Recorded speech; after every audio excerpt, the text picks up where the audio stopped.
Kalau iblis nggak membisiki Yudas, kira-kira ada penebusan dosa nggak di atas kayu salib? Kalau iblis enggak? Kalau iblis nggak bisikin Yudas, bakal ada penebusan dosa di atas kayu salib nggak? Bakal ada. Dari mana? Kan Yudas kan menyerahkan Yesus karena dibisikin iblis. Dibisikinnya itu maksudnya kan? Iya, dibisikin untuk berkhianat, untuk mengkhianati kan? Ya. Berarti kalau iblis nggak membisiki Yudas, bakal Yesus disalib nggak? Enggak. Kalau Yesus nggak disalib, bakal ada penebusan dosa nggak? Nggak ada. Nggak ada. Karena sudah terjadi penebusan dosa, berarti iblis berjasa apa berdosa? Berjasa kan ya, jadi ada penebusan dosa tuh. Kalau berjasa masuk surga, masuk neraka. Iya, nggak tahu tuh dari mana. Berarti itu kan ada konsep yang nggak logis. Nggak logis makanya kan. Aku berkata kepadamu, kasihilah musuhmu, berbuatlah baik bagi yang membencimu, mintalah berkat bagi yang mengutuk, berdoa bagi yang mencacimu. Kalau pipi kirimu ditampar, berikan juga pipi kanan. Aku yang memilih kalian. Kita satu dalam doa. Terpujilah Allah Tritunggal, terpujilah Bapa, Anak dan Roh Kudus, Allah pencipta langit dan bumi, Allah yang adalah pusat pujian penyembahan kami, bahkan sumber segala berkat. Saat ini Tuhan, segenap umat-Mu dengan penuh syukur, dengan penuh kesadaran bahwa kami ada karena anugerah-Mu. Kami terus mau di dalam anugerah-Mu kami lebih dalam mengenal Engkau. Karena di dalam Kristus kami akan mengalami kasih karunia demi kasih karunia. Terima kasih karena sudah mengampuni kami. Terima kasih karena mau berfirman bagi kami. Di hari yang spesial, Jumat Agung yang diberkati. Dalam nama Tuhan Yesus kami berdoa.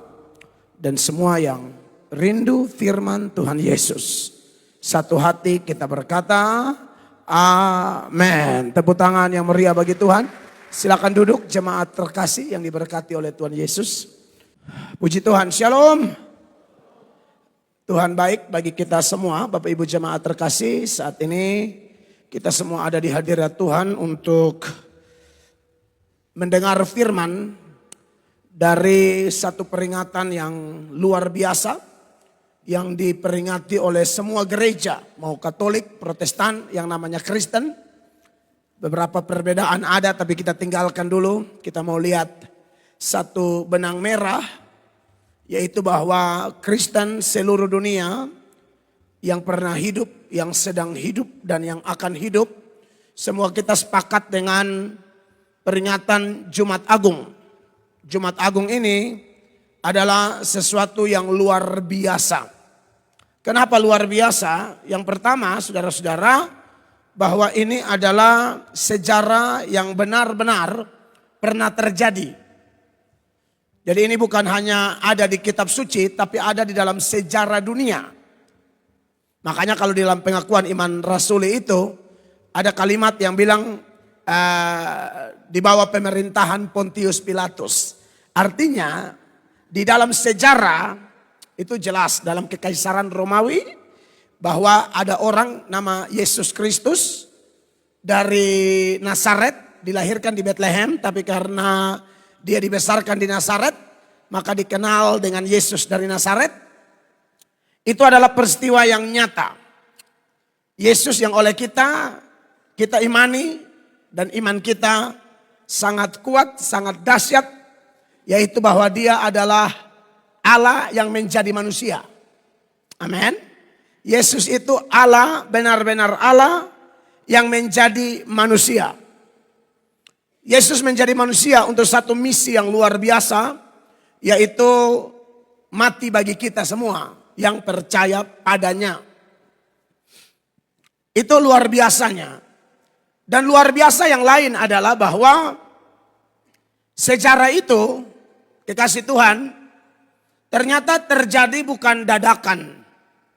Ada pandangan yang sempat ada dan mungkin dipegang oleh banyak orang Kristen, yaitu bahwa rencana kematian Tuhan Yesus itu, Bapa di sorga atau Allah Tritunggal putuskan karena manusia jatuh dalam dosa. Jadi bahasa sederhananya, waktu Tuhan cipta Adam dan Hawa, lalu Tuhan tempatkan di Taman Eden, tahu-tahu mereka gagal. Makan buah terlarang, maka mulailah ada rapat di sorga. Kira-kira rapatnya ialah untuk membahas bagaimana nih solusinya.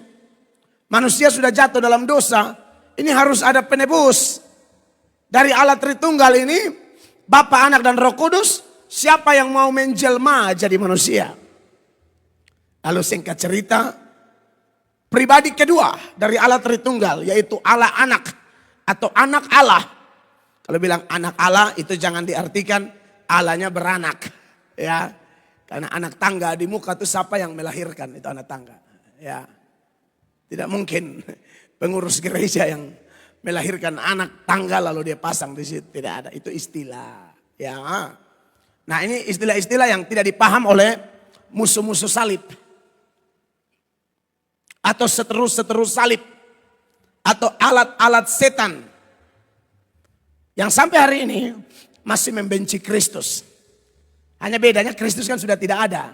Maka kebencian itu ditujukan kepada kita. Nah, saudara-saudara yang diberkati oleh Tuhan Yesus, tapi tidak ada masalah. Jadi ada pandangan seperti itu, ternyata tidak, Bapak Ibu terkasih. Rancangan kematian Yesus itu sudah dibuat sebelum dunia diciptakan. Makanya kalau Bapak Ibu baca 1 Petrus 1, 18 dan seterusnya, perhatikan khotbah ini baik-baik ya. Dan saya harap kalau musuh-musuh Kristus lirik juga enak. Supaya saya antar pelan-pelan, nanti ada bagian intonasi saya tinggi, tapi ini masih pelan. Bahwa ini bukan rancangan dadakan, ini ada di hati sang sutradara agung yang bikin skenario agung, maka terjadilah Jumat Agung. 1 Petrus 1 ayat 18 bilang begini, perhatikan, ikuti baik-baik. Sebab kamu tahu bahwa kamu telah ditebus dari cara hidupmu yang sia-sia, yang kamu warisi dari nenek moyangmu itu, bukan dengan barang yang fana, bukan pula dengan perak atau emas. Lalu dengan apa? 19. Melainkan dengan darah yang mahal, yaitu darah Kristus yang sama seperti darah anak domba yang tak bernoda dan tak bercacat. Jadi jelas, kedua ayat ini bicara tentang kematian Kristus. Nah pertanyaannya, sejak kapan itu dirancangkan? 20 sama-sama, 1, 2, 3. Ia telah dipilih sebelum dunia dijadikan, tetapi karena kamu baru menyatakan dirinya pada zaman akhir. Sebelum dunia dijadikan. Kalau dunia belum dijadikan, berarti Adam dan Hawa juga belum ada. Adam dan Hawa belum ada, dosa juga belum terjadi. Tapi kok sudah ada rancangan itu? Itulah kemahatauan Allah. Ini kalau dibedah dalam sekali. Ini di dunia teologi agak tinggi. Saudara yang asam lambung tidak akan sambung terima ini ya. Ini mesti makan kenyang. Kalau yang biasa kopi hitam mesti ngopi dikit. Kalau kurang ngopi nggak nyambung ya kan. Tapi puji Tuhan di sini saya sudah terbiasa memberikan menu-menu seperti ini. Karena saya tidak mau jemaat punya pemahaman hanya kulit luar. Saya memang sengaja mendoktrin jemaat sekuat mungkin dengan kekuatan Tuhan ya. Tapi saya tinggalkan itu dulu. Jadi ini data-data bahwa ini bukan skenario dadakan. Ini sudah dirancangkan sebelum dunia dijadikan. Jadi pandangan yang tadi itu salah. Yang bilang, oh manusia jatuh dalam dosa, ayo kita rapat. No, tidak ada itu. Kenapa saya ngomong itu? Saya tidak mau sebut nama pendeta-pendeta yang ngomong itu kan sudah almarhum semua. Jadi tidak enak. Tapi puji Tuhan, ya tidak sesat juga, hanya kurang informasi saja. Mungkin baca tapi terlewatkan begitu ya. Jadi sekali lagi bukan dadakan ya. Sudah dipilih sebelum dunia dijadikan. Bahkan bukan hanya Yesus yang dipilih sebelum dunia dijadikan. Untuk kita yang kemudian menjadi percaya kepada Dia pun, itu sudah dipilih sebelum dunia dijadikan. Makanya di Efesus 1 ayat 4 dan seterusnya, itu ayat bilang begini, perhatikan 4. Sebab di dalam Dia Allah telah memilih kita sebelum dunia dijadikan, supaya kita kudus dan tak bercacat di hadapan. Saudara yang percaya Yesus hari ini hanya karena itu sutradara agung bikin itu skenario. Saudara bertobat tahun berapa? Kalau beta tahun 99, sekitar bulan Mei. Saya bertobat. Nah itu hanya kisah perjalanan saya. Padahal saya ngerti baca ayat ini. Oh, yang namanya Melkianus Atok, Mel Atok, bagian Amazing Grace, itu salah satu yang ada di ayat ini. Sudah dipilih sebelum dunia dijadikan. Ya. Iskandar Ahmad Saleh. Hanya sebuah kisah. Islam, solat. Percaya Yesus, datang serahkan diri, saya baptis. Saya baptis, saya tidak mau ganti nama. Kan biasa kalau Iskandar Ahmad Saleh begitu ganti keluar Paulus. Saya tidak mau. Saya tidak mau. Tetap Iskandar. Bisa sih, tapi waktu itu saya tidak mau ya. Bisa saya kasih nama Habakuk. Bisa, lalu kita panggil Kuk. Kan bisa gitu. Tapi saya tidak mau. Sudah biar kesaksian Iskandar Ahmad Saleh. Jadi enak. Dan beliau punya video viral waktu kita TikTokan bareng, maksudnya live di YouTube. Tapi saya larang orang-orang seperti beliau ini dan beberapa muslim yang saya baptis yang sudah menjadi Kristen karena menyerahkan diri pada Yesus. Saya bilang jangan serang agama lama kalian. Titik. Jadi Kristen fokus belajar Alkitab. Karena jadi Kristen dari manapun Anda memutuskan saya tidak mau ikut yang lama, saya mau ikut yang baru. Jadi di negara hukum ini kita dididik dengan fair. Kita tidak dididik nyerang-nyerang agama orang, tidak perlu. Ya, itu saya tidak mau dilakukan, ya. Saya tidak mau memanfaatkan kesempatan, oh mumpung channel lagi besar. Oh no, jangan. Saya tidak mau ya. Tapi kalau ada yang ganggu kita wajib counter. Amin. Nah, contoh yang ganggu kita, siapkan videonya. Kali ini mantan Kristen. Ini mantan Kristen, masuk Islam, bukan belajar Islam sungguh-sungguh. Kelihatan halus, tapi nyerang sebenarnya. Nah, yang kayak begini-begini, kita juga tidak bisa tinggal diam. Ya, channelnya, YouTube-nya, TikTok-nya naik loh, gara-gara bahas-bahas kita. Dan biasanya dia ngobrol dengan Kristen-Kristen yang jarang baca Alkitab. Sudah lama tidak ke gereja, itu dia telan habis. Namanya Donditan. Tunjukkan video Donditan berikut ini supaya saudara lihat. Perhatikan obrolannya. Ajaran gereja yang bilang kalau Yesus mati di atas kayu salib untuk menebus dosa dunia kan Paulus. Paulus kan. Sekarang ingat nggak Junia? Yang menyerahkan Yesus ke imam Yahudi siapa? Yudas. Yudas Iskariot. Yudas Iskariot bisa menyerahkan Yesus ke imam Yahudi karena apa? Uang. 30 keping perak. Iya. Tapi sebelumnya waktu perjamuan kudus apa? Dia dibisikin sama siapa? Setan. Siapa? Iblis. Iya. Betul apa enggak? Iya. Ini udah lama baca Bible nih Mas. Iya, udah lama banget itu. Betul kan? Kalau iblis nggak membisiki Yudas, kira-kira ada penebusan dosa nggak di atas kayu salib? Kalau iblis enggak? Kalau iblis nggak bisikin Yudas, bakal ada penebusan dosa di atas kayu salib nggak? Bakal ada. Dari mana? Kan Yudas kan menyerahkan Yesus karena dibisikin iblis. Dibisikinnya itu maksudnya kan? Iya, dibisikin untuk berkhianat, untuk mengkhianati kan? Ya. Berarti kalau iblis nggak membisiki Yudas, bakal Yesus disalib nggak? Enggak. Kalau Yesus nggak disalib, bakal ada penebusan dosa nggak? Nggak ada. Nggak ada. Karena sudah terjadi penebusan dosa, berarti iblis berjasa apa berdosa? Berjasa lah, kan ya jadi ada penebusan dosa tuh. Kalau berjasa masuk surga, masuk neraka. Iya, nggak tahu tuh di mana. Berarti itu kan ada konsep yang nggak logis. Nggak logis makanya kan. Ya kan? Berarti kalau gitu iblis, Yudas, imam Yahudi, Pontius Pilatus sama tentara Roma.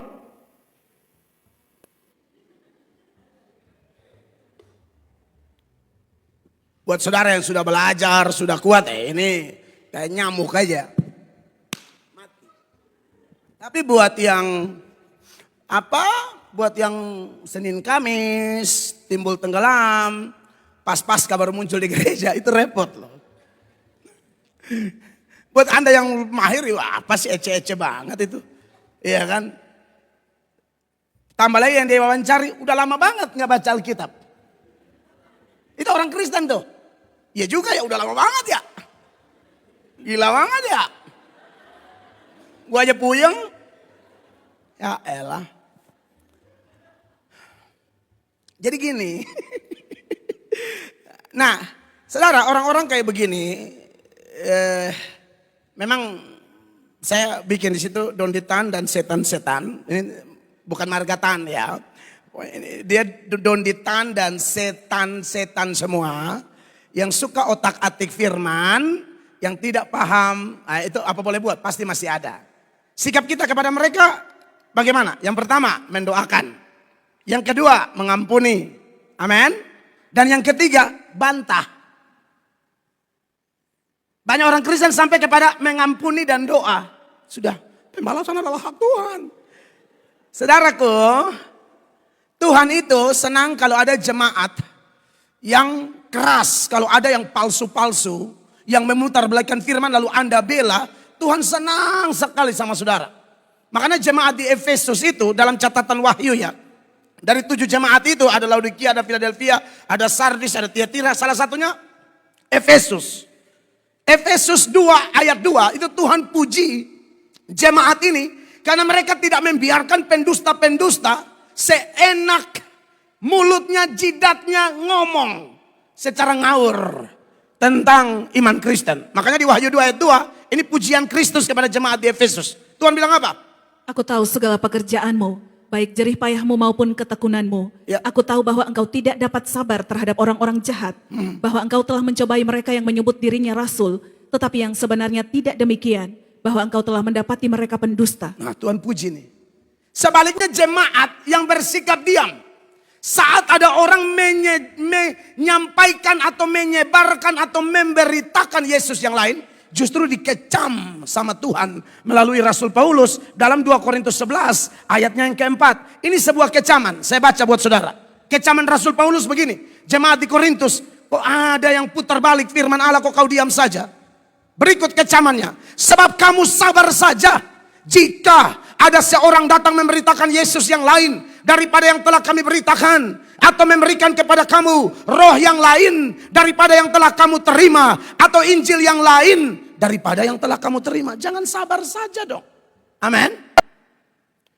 Yesus yang kita sembah adalah Allah yang menjadi manusia. Saat dia menjadi manusia, dia lahir, dia pelayanan, dia mati, dia bangkit, dia naik ke sorga. Amin. Kalau ada orang bilang Yesus lahir, tidak mati, langsung diangkat ke sorga, itu namanya Yesus yang lain. Nangkap? Itu Yesus yang lain. Mungkin orangnya sama tapi penggambarannya beda. Sedangkan Yesus yang kita sembah, saya sudah bilang di awal khotbah ini, jangankan kitab suci, buka sejarah pun, sejarah mengakui ada satu sosok nama Yesus mati. Makanya kita rayakan kematiannya. Orang-orang jenis donditan dan setan-setan yang suka sok tahu, wah nggak logis banget ya. Dari kesannya Yudas ada jasa, iblis ada jasa, Pilatus ada jasa, Herodes ada jasa. Ini orang yang tidak kenal Tuhan dengan benar. Maka paham, saya paham kenapa dia tinggalkan Kristen. Itu mantan Kristen. Kristen yang sejati tidak mungkin tinggalkan Kristen. Semakin Anda paham Alkitab, cintamu semakin kuat. Semakin engkau paham firman Allah, engkau semakin berakar. Semakin engkau paham firman Allah, engkau bukan cuma berakar, engkau bertumbuh, berbuah, lebat, dan manis. Amin. Jadi orang model dia tidak bisa dibiarkan. Doakan, ampuni, dan tanggapi. Mengingat Tuhan mengecam kalau ada yang aneh kita biarin. Tuhan puji kalau kita membantahnya dengan catatan.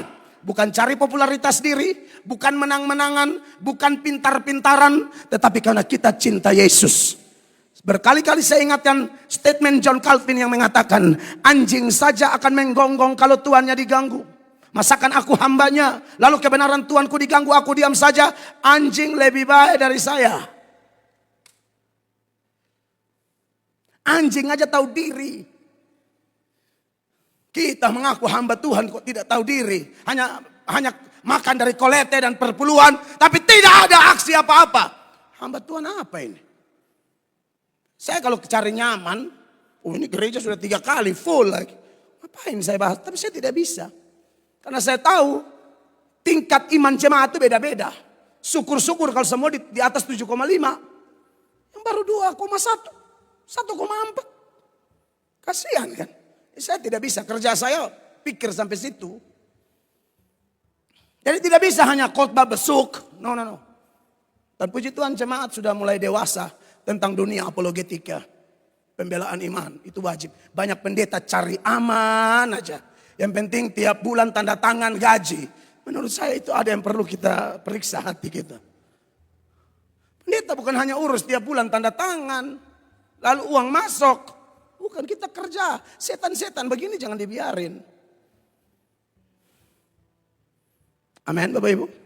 Kan Alkitab bilang, Paulus begitu tegas sampai bilang dalam Galatia 1 ayat 8-9, jangankan manusia, malaikat sekalipun kalau beritakan Yesus yang lain, terkutuklah dia.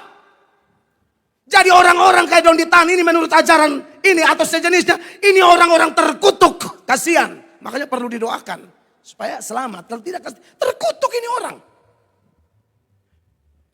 Perhatikan 8-9. Tetapi sekalipun kami atau seorang malaikat dari sorga Yap. yang memberitakan kepada kamu suatu Injil yang berbeda dengan Injil yang telah kami beritakan kepadamu, terkutuklah dia. Ini bukan saya omong asal-asal. Jangankan manusia, malaikat apalagi cuma topi Ducati tadi.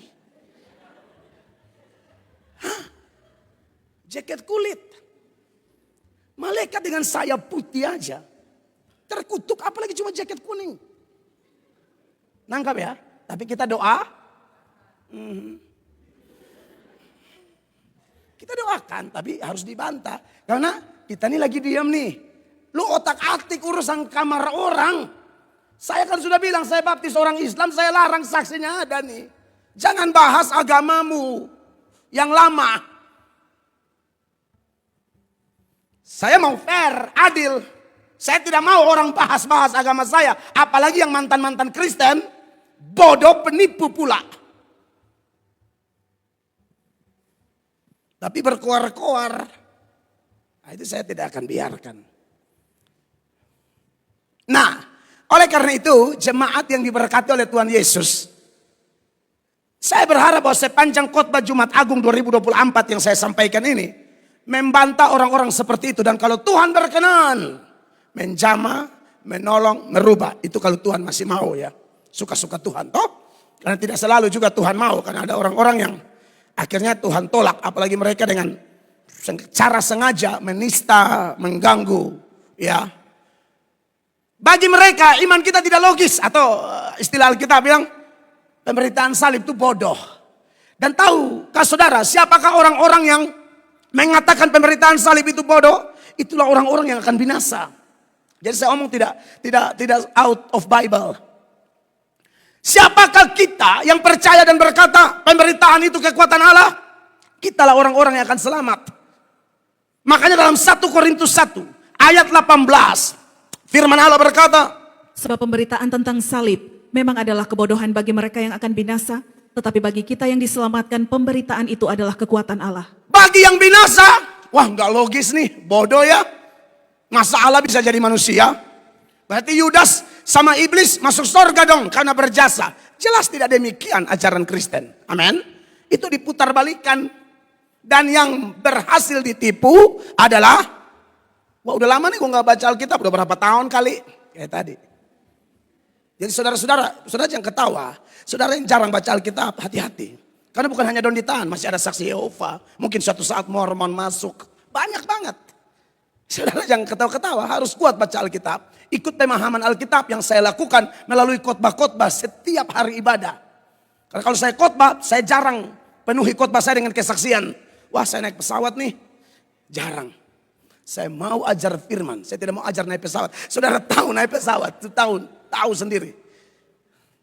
Kalau tidak tahu ya, nanti pramugari kasih tahu. Tapi pramugari tidak tahu apa yang saya bahas nih. Makanya saya mau kasih tahu saudara. Amin, kasih Allah.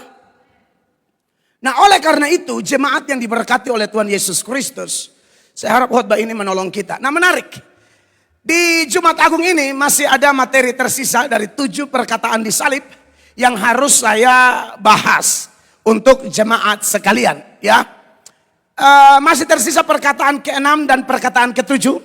Dan kedua perkataan ini berdekatan sekali. Maka saya memilih untuk menggabung pembahasan dari perkataan ke-6 dan perkataan ke-7. Ada 4 Injil yang mencatat ini, baik Matius, Markus, Lukas maupun Yohanes. Dalam Matius, di Matius 27 ayat 50, perhatikan ayatnya. Yesus berseru pula dengan suara nyaring lalu menyerahkan nyawanya. Senada Markus 15 ayat 37. Lalu berserulah Yesus dengan suara nyaring dan menyerahkan nyawanya. Lukas 23 ayat 46. Lalu Yesus berseru dengan suara nyaring, ya Bapa, ke dalam tanganmu kuserahkan nyawaku. Lalu Yohanes 19 ayat 30 sama-sama. 1, 2, 3. Sesudah Yesus meminum anggur asam itu, berkatalah ia, sudah selesai. Lalu ia menundukkan kepalanya dan menyerahkan nyawanya. Karena ini adalah penggabungan perkataan ke-6 dan perkataan ke-7, maka dalam pendahuluan ini saya juga mau tambahkan keterangan-keterangan seputaran perkataan ke-6 dan perkataan ke-7. Lalu dalam isi khotbahnya, dalam kaitannya dengan saya dan saudara sebagai gerejanya, umat ketebusannya, milik kepunyaannya. Sudah selesai. Sudah selesai itu, saudara-saudara, itu dari sebuah kata Yunani. Dan itu adalah seruan kemenangan. Benar, Yesus lagi terpuruk secara fisik. Ancur-ancuran, saudara-saudara. Tetapi ketika dia berkata sudah selesai, bukan penderitaannya sudah selesai, tapi misinya sudah selesai. Dan itu adalah seruan kemenangan bagi saya dan saudara. Seorang teolog bernama William Barclay. Barclay memberi komentar yang menarik berikut ini. Perhatikan komentar William Barclay. Ya, saya lompat William Barclay. Sudah selesai merupakan satu kata dalam bahasa Yunani, tetelestai. Dan Yesus mati dengan suatu teriakan kemenangan pada bibirnya. Sekali lagi, dunia melihat kekalahan, kebodohan, kehancuran. Tapi Kristen melihat ini kemenangan besar. Barclay menambahkan, saudara-saudara, ia tidak mengatakan sudah selesai dalam suatu kekalahan yang lelah atau menjemukan. Ia mengatakannya sebagai seorang yang berteriak dengan sukacita karena kemenangan telah dimenangkan. Dan tahukah Bapak Ibu, apa makna dari kata tetelestai yang lain yang perlu Anda tahu dan memberkati kita? Tetelestai itu artinya sudah selesai, tetap selesai, dan akan selalu selesai. Dia tidak hanya selesai pada masa lampau, tapi dia selesai terus sampai masa depan. Itulah Kristus. Makanya dari The Bible Exposition Commentary ada komentar yang menarik berikut ini. Sudah selesai. Dalam teks Yunani itu adalah tetelestai. Dan berarti itu sudah selesai, itu tetap selesai, dan akan selalu sudah selesai. Ini beda dengan tradisi orang Yahudi, saudara-saudara, dalam doktrin soteriologi mereka. Atau doktrin keselamatan mereka, ajaran dan praktek mereka untuk mencari selamat. Itu biasanya begini. Tiap tahun imam besar harus masuk ke bait Allah. Dan dalam bait Allah ada tabernakel namanya, ada pelataran, ada ruang kudus yang imam-imam biasa-biasa bakar roti sajian segala macam. Termasuk di dalamnya papanya Yohanes Pembaptis, Zakaria pernah melayani itu di ruang ini. Tapi ada ruang lebih dalam oleh imam besar, ya, ruang maha kudus yang dibatasi oleh tirai. Itu ruang hanya bisa dimasuki oleh imam besar. Dan imam besar kalau masuk bawa korban untuk menebus dosa umat dan dosanya sendiri. Maka dari itu menurut tradisi, imam besar kalau masuk kakinya diikat. Kan tidak boleh orang awam masuk ke situ, nanti dihukum mati. Jadi kakinya diikat. Kenapa? Karena tidak tahu tiba-tiba ada serangan jantung. Tiba-tiba malaikat datang kejang-kejang dia mati. Orang tidak boleh masuk, tarik saja keluar. Dan itu kekuatannya cuma 1 tahun, tahun berikut pergi lagi. Makanya dalam Ibrani pasal 10, mulai ayat 2. Ibrani 10, mulai ayat 2, ayat ini berkata, Sebab jika hal itu mungkin, pasti orang tidak mempersembahkan korban lagi. Sebab mereka yang melakukan ibadah itu tidak sadar lagi akan dosa setelah disucikan sekali untuk selama-lamanya. 3. Tetapi justru oleh korban-korban itu setiap tahun, orang diperingatkan akan adanya dosa. Dan sesungguhnya korban-korban itu tidak punya kuasa mengampuni dosa. Ayat 4 sama-sama baca. 1, 2, 3. Sebab tidak mungkin darah lembu jantan atau darah domba jantan menghapus dosa. Itu tidak mungkin.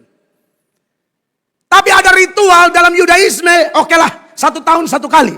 Tapi Yesus yang kita sembah, dia melakukannya 1 kali selama-lamanya. Makanya kalau kita lompat ke ayat 10 dari Ibrani pasal 10 ini dikatakan, dan karena kehendaknya inilah kita telah dikuduskan 1 kali untuk selama-lamanya oleh persembahan tubuh Yesus Kristus. Ayat 14 lagi sama-sama. 2, 3. Sebab oleh 1 korban saja ia telah menyempurnakan untuk selama-lamanya mereka yang ia kuduskan. Jadi logikanya jelas, bukan kayak logika Donditan ini tidak butuh siapa-siapa. Kayak Yudas siapa-siapa, itu bukan mereka yang menentukan. Mereka tidak punya jasa apa-apa. Mereka mengkhianati Yesus, mereka menyiksa Yesus, mereka menjual Yesus dengan motivasi kebencian. Allah izinkan itu terjadi karena ada dasar cinta untuk saya dan saudara. Setan pikir dengan kebenciannya, setan dan alat-alatnya pikir dengan kebenciannya akan menghancurkan Yesus. Salah besar. Yohanes 3 ayat 16 bilang apa? Karena begitu besar kasih Allah akan dunia ini, sehingga ia telah mengaruniakan anaknya yang tunggal, supaya setiap orang yang percaya padanya tidak binasa, melainkan beroleh hidup yang kekal. Jadi logika ecek-ecek kayak begitu sangat mudah diruntuhkan. Dia tidak paham tentang Kristen. Amin, kekasih Allah. Tetelestai, sudah selesai, benar-benar selesai. Di video yang lain saya nonton, wah kalau gitu Yesus tuh datang bawa misi bunuh diri. Ya ini lagi, tidak ngerti. Saudara-saudara, Yesus memang harus mati. Karena tanpa kematian, saudara-saudara, tidak akan ada pengampunan. Tidak akan ada pengampunan. Matthew Henry, seorang teolog, memberi komentar yang berikut ini. Perhatikan, ini seputaran setelah sudah selesai. Dia bilang, ya Bapa, ke dalam tanganmu kuserahkan nyawaku. Maka tak terhindarkan kita bicara seputaran kematian. Perhatikan. Bahwa lalu ia menyerahkan nyawanya, menyerahkan rohnya, jiwanya terpisah dari tubuhnya, dan dengan demikian tubuhnya ditinggalkan dan betul-betul mati. Adalah pasti bahwa ia memang mati, karena memang dibutuhkan bahwa ia harus mati. Mengapa? Next, Henry. Kematian merupakan hukuman dari pelanggaran dari perjanjian pertama. Pastilah engkau mati. Sang pengantara dari perjanjian yang baru harus membuat penebusan dengan cara atau melalui kematian. Karena kalau tidak maka tidak ada pengampunan. Itu aturannya. Ketika Tuhan cipta Adam dan Hawa, Tuhan beri aturan, perjanjian, larangan di situ ada. Jangan makan buah di tengah taman itu. Kalau makan kau mati. Kejadian 2 ayat 16-17. Ya. Jadi gara-gara pelanggaran itu akhirnya manusia mati. Mulai dari mati rohani, lanjut mati jasmani, sampai mati kekal di neraka. Maka untuk melakukan penebusan, menyelamatkan orang dari kematian ini, maka penebusnya harus mati. Maka dari itu Ibrani pasal 9 ayat 15, ayat itu mengingatkan kita sebagai berikut. Perhatikan. Karena itu ia adalah pengantara dari suatu perjanjian yang baru. Ya. Supaya mereka yang telah terpanggil dapat menerima bagian kekal yang dijanjikan.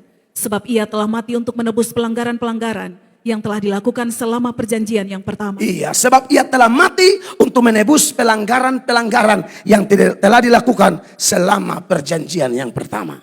Kasih-kasih Tuhan, memang skenario Yesus mati itu luar biasa sekali ya. Orang yang tidak tahu apa-apa lalu mulai kasih komentar-komentar sendok patah. Jelas ini kita harus bantah dengan jelas, dengan terang benderang. Matinya Yesus itu beda dengan matinya kebanyakan orang. Pokoknya selain Yesus, orang selain Yesus, kecuali mereka yang dapat perkara-perkara khusus ya, diangkat hidup-hidup kayak Elia, Henok. Lalu nanti kita juga kalau ada yang masih hidup dan mengalami rapture, pengangkatan gereja, kita juga diangkat. Tetapi secara umum, Ibrani pasal 9 ayat 27 bilang, kita semua ditetapkan mati satu kali. Perhatikan ayatnya.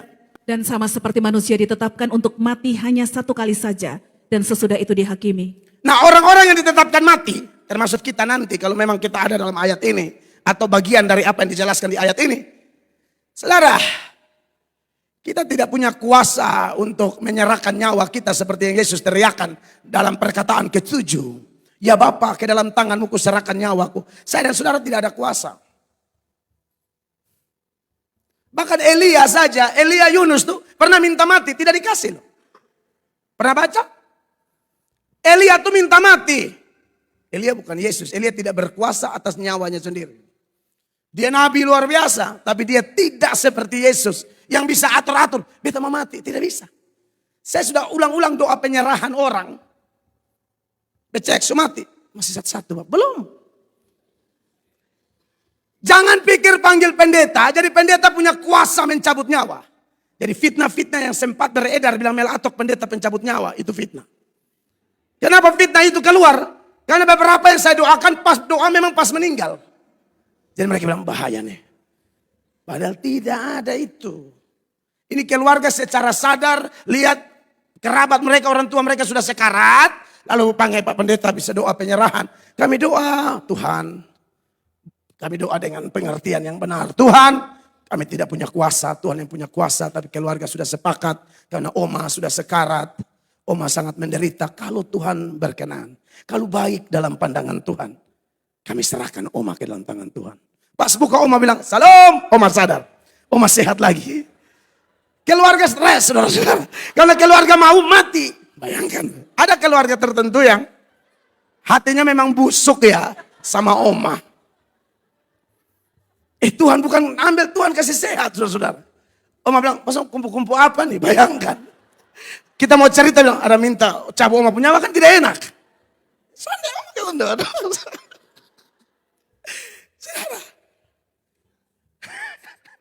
kita tidak ada kuasa, percayalah.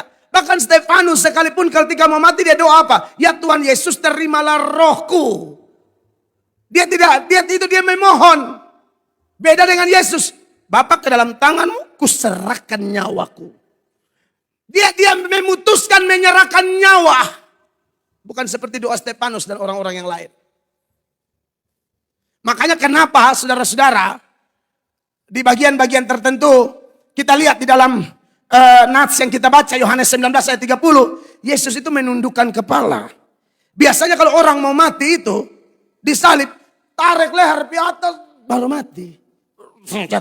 Yesus itu tunduk bukan begitu. Dia ketika berkata sudah selesai, dia tunduk dan di balik tunduknya itu kita tahu seluruh dosa kita ada di dia. Nanti kita belajar. Memang berat dia tanggung itu, tapi dia tanggung sampai selesai. Lalu dia tundukkan kepala dengan tenang seperti orang tidur biasa. Beda dengan orang mati pada umumnya. Perhatikan. Yohanes 19:30. Sesudah Yesus meminum anggur asam itu, berkatalah ia, sudah selesai. Lalu ia menundukkan kepalanya dan menyerahkan nyawanya. Makanya Matthew Henry, ini yang baru yang tadi Kak. Henry bilang begini, perhatikan. Ia menundukkan kepalanya. Mereka yang disalibkan pada saat mati, menjulurkan kepala mereka ke atas untuk mengambil nafas. Dan tidak menjatuhkan kepala mereka sampai mereka telah menghembuskan nafas terakhir mereka. Terus, tapi Yesus beda, saudara-saudara. Tetapi Kristus, untuk menunjukkan dirinya sendiri aktif dalam matinya. Aktif dalam matinya. Kita tidak bisa aktif dalam mati kita.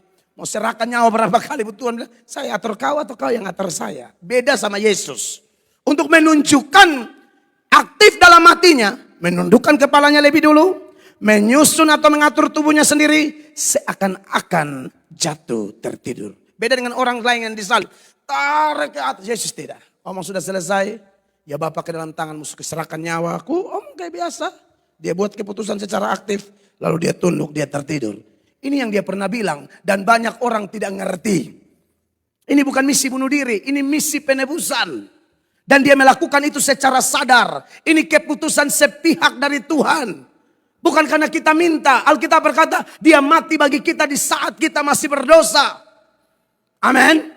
Makanya dalam Yohanes pasal 10 ayat 17-18. 17 firman Allah berkata, Bapa mengasihi aku, Yes. oleh karena aku memberikan nyawaku untuk menerimanya kembali. lalu 18 sama-sama jemaat 23. Tidak seorang pun mengambilnya daripadaku. Melainkan aku memberikannya menurut kehendakku sendiri. Aku berkuasa memberikannya dan berkuasa mengambilnya kembali. Inilah tugas yang kuterima dari Bapakku. Tidak ada dan setan cabut nyawanya, tidak ada. Ini keputusan Yesus sendiri. Aku memberi menurut kehendakku, aku beri, aku ambil kembali. Yesus punya mati beda dengan yang lain. Karena dia berkuasa atas kematian dan kehidupan. Tapi karena misi penebusan demi saya dan saudara, dia mengalami semua ini. Amin. Dia mengalami semua ini demi saya dan saudara. Maka dari itu saudara-saudara, pada kesempatan ini penjelasan gabungan perkataan 6 dan 7 sudah selesai. Dan ya Bapak ke dalam tanganmu kuserahkan nyawaku. Saya akan menyampaikan 2 pokok besar. Yang pertama, bicara tentang perkataan ke-6 dan perkataan ke-7 ini mengingatkan kita tentang adanya kemerdekaan yang sejati bagi orang Kristen. Yohanes 8 ayat 36. Tuhan Yesus pernah bilang begini, saudara-saudara. Jadi apabila anak itu atau Tuhan Yesus itu memerdekakan kamu, kamu pun benar-benar merdeka. Pertanyaannya adalah, merdeka dari apa? Yang pertama, pasti merdeka dari dosa. Kita tahu dosa masuk ke dalam dunia akibat apa? Pelanggaran Adam dan Hawa. Dalam pandangan Allah, Adam dan Hawa adalah wakil kita. Kalau mereka menang, kemenangannya diperhitungkan kepada kita semua. Kalau mereka kalah, kekalahannya diperhitungkan kepada kita semua. Saya sudah pernah bilang, timnas Indonesia lawan timnas Thailand. Oke. Timnas itu 22 orang, pemain inti dan pemain cadangan. Atau mungkin lebih, saya tidak tahu. Saya pemain bola biasanya 13 lawan 13 soalnya. Jadi saya kurang tahu, kami tidak terlalu ikut aturan. Yang penting akhir dari pertandingan itu adalah baku pukul itu, saudara. Itu yang kami cari ya. Soal gol berapa tidak penting. Yang penting akhirnya. Tawuran itu yang enak. Kami kurang suka kopeng bola. Batu kami kopeng ya. Dulu maksudnya. Nah, saudara-saudara, gara-gara itu, ya saya bilang, gara-gara pelanggaran Adam dan Hawa, kita semua kena imbasnya. Seperti penggambaran saya tadi, kalau timnas Indonesia lawan timnas Thailand, timnas Indonesia menang, maka orang bilang Indonesia menang. Kalau mereka kalah, orang akan bilang Indonesia kalah. Kenapa? Karena mereka yang 22 orang itu adalah wakil seluruh orang Indonesia, mulai dari Sabang sampai Merauke, Pulau Miangas sampai Rotendao. Begitu pula Adam, saudara-saudara. Makanya Roma pasal 5 ayat 12, ayat ini mengingatkan kita. Sebab itu sama seperti dosa telah masuk ke dalam dunia oleh satu orang. Ya, Dan oleh dosa itu juga maut, demikianlah maut itu telah menjalar kepada semua orang. betul. Karena semua orang telah berbuat dosa. Iya, maut menjalar kepada kita semua. Dosa menjalar bagi kita semua. Nah, akibat dosa ini, aduh berat sekali saudara-saudara. Yang pertama, kalau sudah dosa begini. Anak-anak masih di kandungan sudah berdosa. Mazmur 51 ayat 7. Jadi tidak ada Kristen percaya tabula rasa yang mengatakan oh anak itu dari dalam perut suci bersih. Tidak ada. Dosa. Dia memang belum bikin dosa, tapi potensinya sudah dia bawa. Tinggal nanti dia lahir, lama-lama dia tahu buat dosa. Cek aja anak-anak kita. Lebih gampang hafal ayat atau maki? Maki. Sebagai mamanya bilang, ini bisa maki. Mamanya juga buntiana ya. Ibu anak kita lalu lincah. Bayangkan. Bangga sekali anak memaki. Baru ngomong, ulang, cok. Ulang ya. Pasal lihat ya berarti TikTok le. Ayo. Mazmur 51 ayat 7. Sesungguhnya dalam kesalahan aku diperanakan. Dalam dosa aku dikandung ibuku. Iya, jadi itu. Sudah begitu lagi. Sudah tahulah saudara-saudara. Kalau sudah mulai tahu bikin dosa, hidup mulai terbalik. Bikin baik, tidak tahu. Minta maaf, bodoh sekali. Tidak ada ide untuk bikin baik, untuk pelayanan, ya, untuk yang memuliakan Allah, untuk kekudusan, gelap. Tapi kalau untuk bikin dosa, wih terlalu pintar. Cepat, dia connect-nya cepat. Idenya cepat. Bagaimana pencuri ayam jam berapa, ya kan? Apa syarat-syaratnya, kain basah, bawang putih, semua. Lincah. Makanya Yeremia pasal 4 ayat 22, Nabi Yeremia bilang begini, jemaat terkasih, perhatikan. Sungguh bodohlah umatku itu. Yang bodoh di sini bukan orang kafir, sungguh bodohlah umatku. Kenapa? Mereka tidak mengenal aku. Mereka tidak kenal aku, kata Tuhan. Mereka adalah anak-anak tolol. Mereka adalah anak-anak tolol. Ini saya cuma baca Alkitab. Karena memang beta intonasi menyakitkan. Padahal ini ada di Alkitab. Mereka anak-anak tolol. Dan tidak Terus? Dan tidak mempunyai pengertian. Otak sana ada. Mereka pintar untuk berbuat jahat. Oh pintar ya. Terus? Tetapi untuk berbuat baik mereka tidak tahu. Gelap. Buat jahat pintar. Buat baik tidak tahu. Langkah ke gereja. Jauh susah berat. Pesta di Kefa. Kecil. Dia punya dangsa tombak. Dia tombak satu tenda itu. Tuan Pesa, Pak RT dan ketua adat semua. Dia tombak loh. Karena dangsa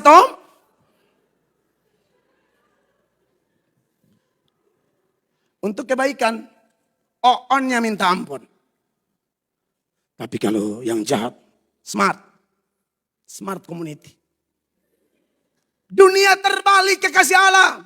Yesaya 5 ayat 20 bilang, mereka anggap yang baik itu jahat, tapi yang jahat itu baik, yang gelap itu terang, yang terang itu gelap. Anda bayangkan orang model begini. Inilah penjajahan dosa itu. Perhatikan.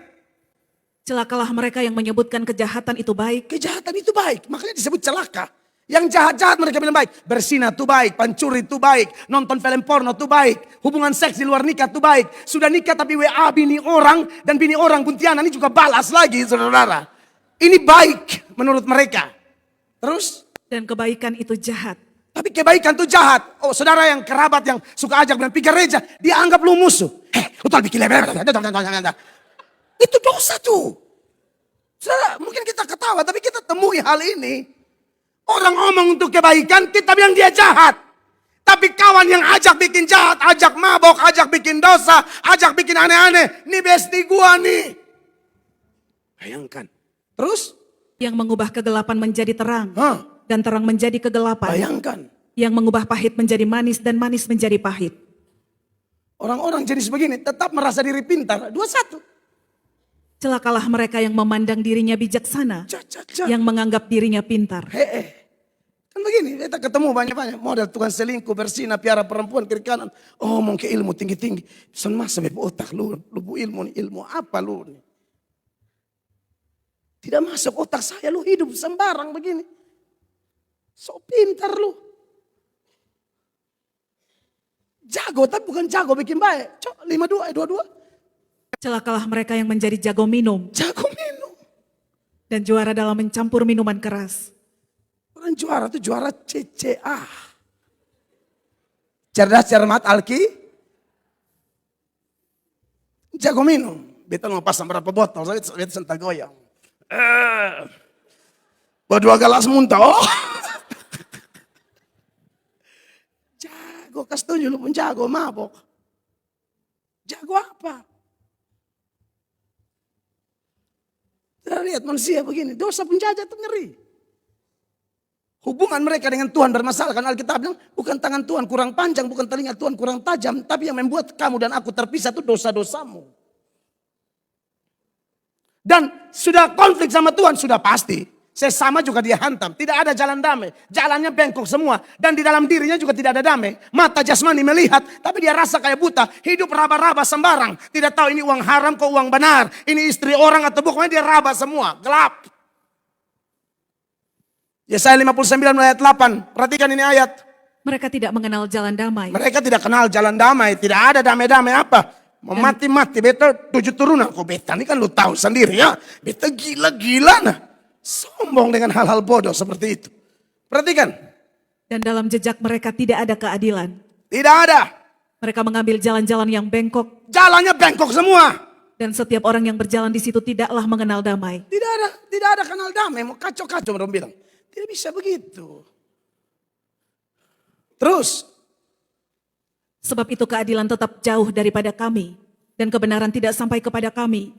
Kami menanti-nantikan terang tetapi hanya kegelapan belaka. Menanti-nantikan cahaya tetapi kami berjalan dalam kekelaman. 10. Kami meraba-raba dinding seperti orang buta. Dan meraba-raba seolah-olah tidak punya mata. Kami tersandung di waktu tengah hari seperti di waktu senja. Duduk di tempat gelap seperti orang mati. 11. Kami sekalian meraung seperti beruang. Suara kami redup seperti suara burung merpati. Kami menanti-nantikan keadilan tetapi tidak ada. Menanti-nantikan keselamatan tetapi tetap jauh dari kami. Lalu 12 sama-sama baca. 1, 2, 3. Sungguh dosa pemberontakan kami banyak di hadapanmu. Dan dosa kami bersaksi melawan kami. Sungguh kami menyadari pemberontakan kami. Dan kami mengenal kejahatan kami. Inilah dosa. Dosa itu sangat mengerikan. Dan puncak dari dosa yang tidak dibereskan adalah neraka. Tapi kita bersyukur di Jumat Agung yang diberkati ini. Kita mendengar penjelasan seputaran perkataan ke-6 dan perkataan ke-7. Yesus berkata, tetelestai, sudah selesai. Ya Bapa, ke dalam tanganmu kuserahkan nyawaku. Dia hanya mau ingatkan kita bahwa hanya Dia yang bisa memberi kemerdekaan sejati, yang memerdekakan kita dari dosa. Makanya dalam Roma pasal 6 mulai ayat 17 firman Allah berkata demikian. Tetapi syukurlah kepada Allah. Tetapi syukurlah kepada Allah. Dahulu memang kamu hamba dosa. Ya. Tetapi sekarang kamu dengan segenap hati telah mentaati pengajaran yang telah diteruskan kepadamu. Pengajaran apa? Pengajaran tentang Kristus. Itu inti pengajaran Kristen. Kristus yang mana? Allah. Allah yang menjadi manusia, bawa misi Allah, ikut aturan Bapa untuk menebus orang-orang yang mengalami kematian gara-gara dosa. Dia harus mati dan kematiannya memerdekakan kita. Amin, kekasih Allah. 18. Kamu telah dimerdekakan dari dosa dan menjadi hamba kebenaran. Haleluya. Kalau kita masih hamba dosa, kita bebas dari kebenaran. Hidup kita kotor, bebas dari kebenaran. Itu artinya tidak ada kebenaran. Kawasan ini bebas rokok. Artinya tidak ada rokok di situ. Kawasan ini bebas kebenaran. Kalau kita hamba dosa, tidak ada kebenaran di hidup kita. 20. Sebab waktu kamu hamba dosa, kamu bebas dari kebenaran. Iya. Tetapi ayat 22 kita bersyukur sama-sama 1, 2, 3. Tetapi sekarang setelah kamu dimerdekakan dari dosa dan setelah kamu menjadi hamba Allah, kamu beroleh buah yang membawa kamu kepada pengudusan dan sebagai kesudahannya ialah apa? Hidup yang kekal. Kenapa ini bisa terjadi? Karena tahukah saudara, pada waktu Yesus mati di Golgota itu, seluruh dosa kita ditransferkan kepada Dia. Makanya Arthur Pink memberikan komentar yang menarik ini. Perhatikan kata Arthur. Di sini kita melihat akhir dari dosa-dosa kita. Dosa-dosa orang percaya semuanya ditransfer kepada Sang Juru Selamat. Amin. Seperti dikatakan kitab suci, Tuhan telah meletakkan atau menimpakan kepadanya kejahatan kita sekalian. Kitab suci yang mana? Buka Yesaya 53. Ayatnya yang kelima. Jemaat baca. 1, 2, 3. Tetapi dia tertikam oleh karena pemberontakan kita. Yes. Dia diremukan oleh karena kejahatan kita. Yes. Ganjaran yang mendatangkan keselamatan bagi kita ditimpakan kepadanya. Betul. Dan oleh bilur-bilurnya kita menjadi sembuh. Ayat 6, 1, 2, 3. Kita sekalian sesat seperti domba. Masing-masing kita mengambil jalannya sendiri. Tetapi apa? Tuhan telah menimpakan kepadanya kejahatan kita semua. Itu yang Ping bilang. Dosa kita ditransfer kepada Dia. Senada dengan ini, Rasul Paulus bilang begini, dalam Galatia 3 ayat 13. Dia dikutuk itu, ambil alih kutuk kita. Yang harusnya disalibkan, yang harusnya menderita itu kita. Tapi semua ditransferkan kepada Dia, maka Dia ambil alih semua bagi kita. 13. Kristus telah menebus kita dari kutuk hukum Taurat dengan jalan menjadi kutuk karena kita. Menjadi kutuk karena kita. Sebab ada tertulis, terkutuklah orang yang digantung pada kayu salib. Amin. Saudara bangga punya Yesus, amin. Tepuk tangan dulu yang meriah. Orang-orang ejek Yesus, olok Yesus sampai ini hari. Tapi kami akan beritakan terus bahwa mereka salah alamat. Mereka tidak dipimpin roh. Orang dipimpin roh tahu bahwa berita ini berita kemenangan. Berita ini berita pembebasan. Berita ini sangat rohani, kekasih Allah. Jadi poin pertama, perkataan ke-6 dan ke-7 mengingatkan kita bahwa kita merdeka. Merdeka dari apa? Dosa. Yang kedua, merdeka dari hukum Taurat. Saudara pernah dengar Matius 11 ayat 28? Ketika Yesus mengajak kita semua dan Dia berkata, marilah kepadaku semua yang letih, lesu dan berbeban berat. Aku akan memberikan kelegaan kepadamu. Saudara tahu kenapa Dia pakai kata beban berat? Ini kaitannya dengan apa? Ini dengan hukum Taurat pada waktu itu. Yang semakin dibumbu-bumbuhi lagi. Atau ahli-ahli Taurat, pemimpin-pemimpin agama tambah-tambah bumbu. Jadi total hukum Taurat itu perintah dan larangan yang sangat memberatkan itu. Kurang lebih 613 aturan. 100 diantaranya berkaitan dengan hari Sabat. Itu sangat memberatkan umat.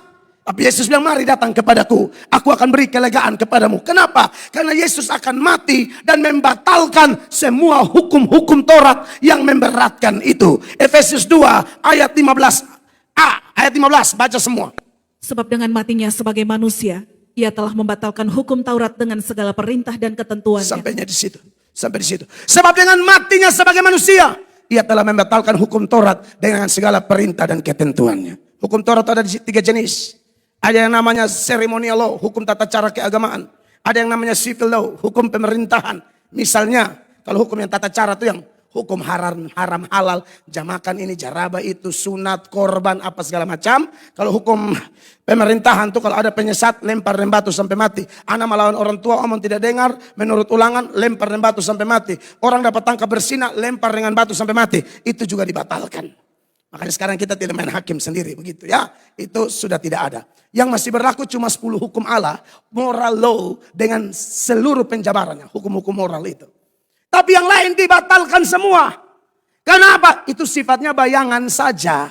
Yang bayangan dalam ilmu tafsir, hermeneutik, itu ada yang namanya tipe dan antitipe.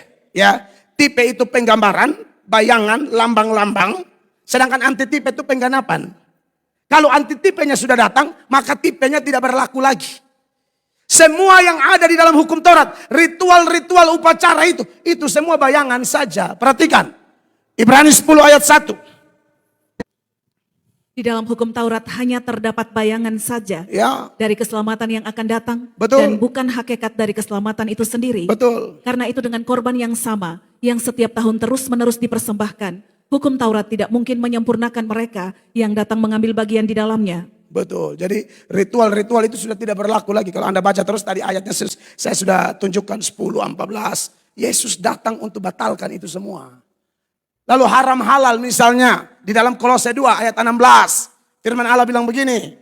Karena itu janganlah kamu biarkan orang menghukum kamu mengenai makanan dan minuman atau mengenai hari raya, bulan baru ataupun hari Sabat. Iya. Jadi jangan terlalu dibodohi dengan pandangan-pandangan hukum-hukum Taurat seperti ini. 17. Semuanya ini hanyalah bayangan dari apa yang harus datang. Betul. Sedang wujudnya ialah Kristus. Betul. Jadi saudara-saudara ini dibatalkan semua. Termasuk sunat. Sunat itu dulu untuk keselamatan. Yesus datang itu hanya penggambaran. Makanya kalau sunat alasan kesehatan aman. Sunat karena alasan iman itu dosa menurut Kristen. Ya. Makanya di dalam Galatia pasal 5 itu ayat 1 dan 2 Paulus bilang begini. Supaya kita sungguh-sungguh merdeka, Kristus telah memerdekakan kita. Amin. Karena itu berdirilah teguh dan jangan mau lagi dikenakan kuk perhambaan. Iya, karena ada yang masuk di gereja Galatia bilang, oh tidak bisa, harus sunat lagi. Kalau tidak selamat. Jadi percaya Yesus tapi plus taat hukum Taurat. Itu yang Paulus bantah. Oh tidak ada begitu. Cuma percaya, ya sola fide. Tidak ada yang lain. Hanya karena iman. Makanya ayat 2 dia bilang, Sesungguhnya aku Paulus berkata kepadamu, jikalau kamu menyunatkan dirimu, Kristus sama sekali tidak akan berguna bagimu. iya. Jadi saudara yang diberkati oleh Tuhan Yesus, ini adalah kebebasan kita dari hukum Taurat. Kita bersyukur, kita tidak ada beban-beban lagi yang aneh-aneh. Makanya juga jangan percaya dengan yang mirip-mirip hukum Taurat, tapi sering dipegang oleh kita. Orang mati, sapu, pas mayat ada nih, saudara sapu ruangan. Itu kalau malam-malam, entah malam entah siang yang saya pernah lihat malam, itu yang sapu keluar, simpan di balik pintu. Saya tanya, kenapa tidak sapu keluar? Itu melawan nanti nenek dong. Bayang. Ini tidak tahu gereja, tidak tahu baca Alkitab, hidup tidak jelas, taat banget yang mistik-mistik begini. Yang mistisisme begini, suka sekali. Firman mereka tidak mau. Ibu-ibu hamil, istri saya dan saya, hamil Afdef kami lewat. Tetangga sekolah teologi ya.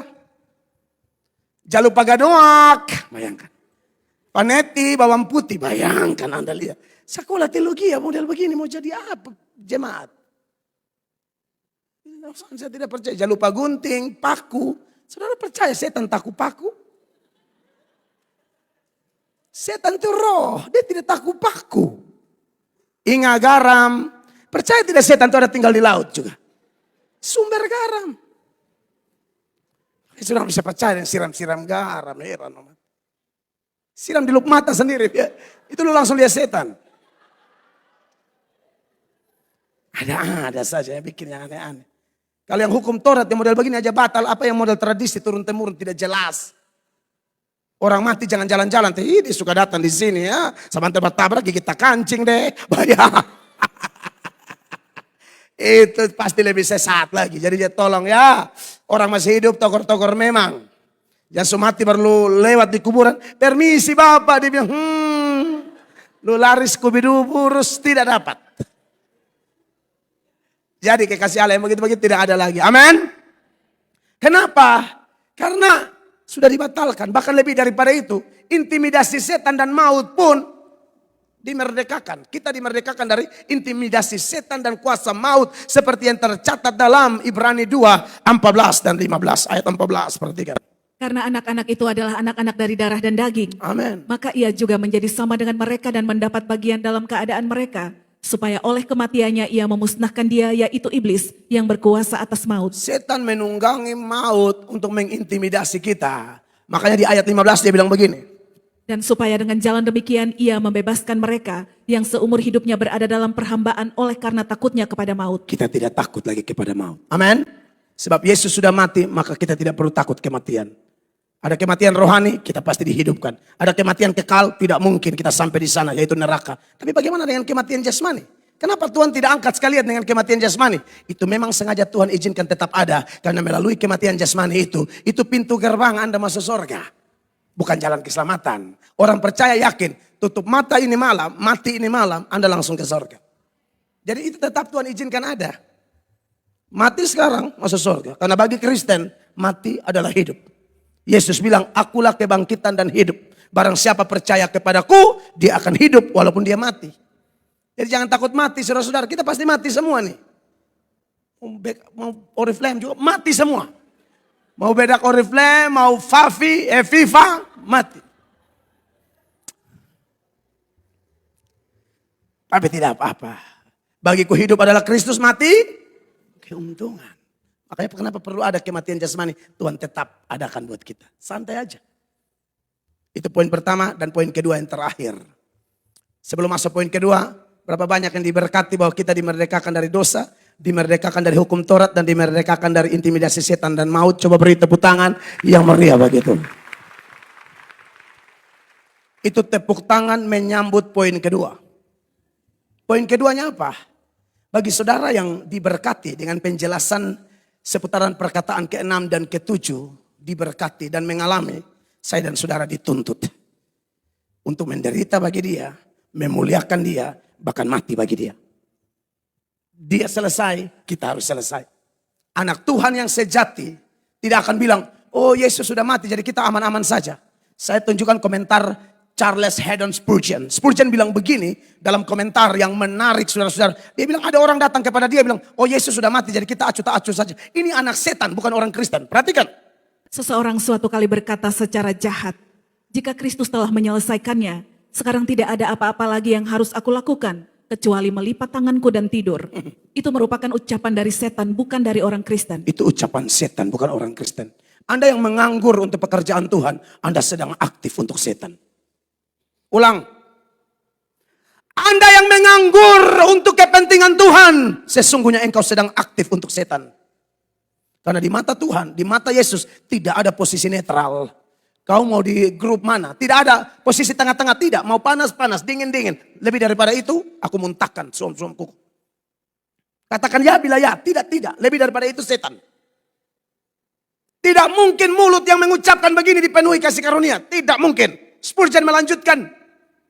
Tidak ada kasih karunia dalam hati pada waktu mulut bisa berbicara seperti itu. Betul. Sebaliknya anak Allah yang sejati berkata, Bilang apa? apakah Kristus telah menyelesaikan pekerjaannya untuk aku? Yes. Kalau demikian beritahu aku pekerjaan apa yang bisa aku lakukan untuk dia. Keren. Yesus telah mati untuk aku. Kita diberkati dengan poin pertama. Harusnya di hati kita bertanya-tanya. Beritahu aku apa yang harus aku lakukan. Aku tidak mau jadi manusia menganggur untuk kemuliaan Allah. Doaku, dayaku, danaku, ide-ideku, aku mau pakai untuk kemuliaan nama Tuhan. Amin. Tidak ada menganggur. Spurgeon melanjutkan. Apakah ia telah menyelesaikan pekerjaannya untuk aku? Maka aku harus bekerja bagi dia. Amin. Dan aku harus bertekun sampai aku menyelesaikan pekerjaanku juga. Yes. Bukan untuk menyelamatkan diriku sendiri. Bukan. Karena semua itu sudah terjadi. Sudah beres. Tetapi karena aku sudah selamat. Saudara yang sudah selamat. Apa bukti saudara selamat? Syukurmu, kesaksianmu. Apa yang kita lakukan harus yang terbaik untuk Tuhan. Amin, kekasih Allah. Dan ini data firman Allahnya sangat banyak. 1 Korintus pasal 6 ayatnya yang ke-20. Firman Allah berkata dengan terang benderang. 1, 2, 3. Sebab kamu telah dibeli dan harganya telah lunas dibayar. Karena itu muliakanlah Allah dengan tubuhmu. Kalau Yesus mati untuk aku mati untuk dia. Yesus hidup untuk aku hidup untuk dia. Baik mati maupun hidup, baik hidup maupun matiku harus untuk Tuhan. Roma 14 ayat 7 dan seterusnya sebagai penutup. 7 jemaat. 1, 2, 3. Sebab tidak ada seorang pun di antara kita yang hidup untuk dirinya sendiri. Amin. Dan tidak ada seorang pun yang mati untuk dirinya sendiri. 8. Sebab jika kita hidup untuk Tuhan. Dan jika kita mati untuk Tuhan. Jadi baik hidup atau mati, kita adalah milik Tuhan. 9, 2, 3. Sebab untuk itulah Kristus telah mati dan hidup kembali. Supaya ia menjadi Tuhan baik atas orang-orang mati maupun atas orang-orang hidup. Beri tepuk tangan yang meriah bagi Tuhan Yesus. Mari kita berdiri bersama-sama, kekasih Tuhan. Tuhan baik, Tuhan luar biasa. Kita tundukkan kepala kita, sementara kepala tertunduk tanpa melihat kiri kanan. Angkat tanganmu. Tuhan, inilah kepala-kepala yang tertunduk, tangan yang terangkat. Kami semua orang berdosa. Kami semua sering ditakut-takuti oleh setan. Tapi kami bersyukur kami telah dibebaskan melalui kematian-Mu. Kami dimerdekakan dari dosa. Kami dimerdekakan dari hukum Taurat. Kami dimerdekakan dari intimidasi setan dan maut. Kami mau serahkan hidup kami. Terima kasih karena Engkau telah menyelesaikan bagi kami. Kami juga mau menyelesaikan tugas-tugas kami untuk kemuliaan nama-Mu. Berkatilah kami semua. Pakailah kami semua. Tuntunlah kami semua. Untuk kami terus mengenal Engkau dengan sungguh-sungguh.